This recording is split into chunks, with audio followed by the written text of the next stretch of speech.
నిన్నటి Punjab Kings versus Lucknow super Giants మ్యాచ్లో game changer ఎవరు? నిన్న లక్నోలో జరిగిన ఐపీఎల్ మ్యాచ్లో పంజాబ్ కింగ్స్ మరియు లక్నో సూపర్ జైంట్స్ మధ్య పోటీ ఆసక్తికరంగా సాగింది.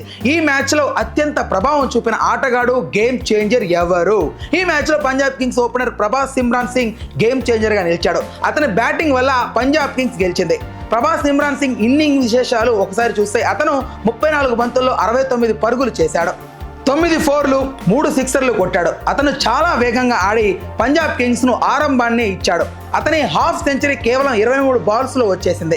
ఎందుకు అతనే గేమ్ చేంజర్ అని ఇంకా డౌట్ ఉందా? అతని బ్యాటింగ్ వల్ల పంజాబ్ కింగ్స్కు మంచి స్కోర్ సాధించేందుకు వీలైంది. మ్యాచ్లో ఆరంభం బలంగా ఉంటే జట్టు నమ్మకంతో ముందుకు సాగుతోంది. అతను లక్నో బౌలర్ను గట్టిగా ఎదుర్కొని మంచి పరుగులు చేశాడు. మొత్తంగా ప్రభాస్ ఇమ్రాన్ సింగ్ తను ఆడుతున్న విధానం, ధైర్యంగా బంతులు కొట్టడం, వేగంగా పరుగులు చేయడం వల్ల ఈ మ్యాచ్లో గేమ్ చేంజర్గా నిలిచాడు. అతను ఇన్నింగ్స్ లేకపోతే పంజాబ్ గెలవడం చాలా కష్టమయ్యేది. అందుకే నిన్నటి మ్యాచ్లో అతనే అసలు హీరో. నిన్నటి మ్యాచ్లో నా వరకు గేమ్ చేంజర్ అయితే ప్రభాస్ ఇమ్రాన్ సింగ్. సో మీరు నిన్నటి మ్యాచ్లో ఎవరు గేమ్ చేంజర్ అనుకుంటున్నారో కామెంట్ సెక్షన్లో రాయండి.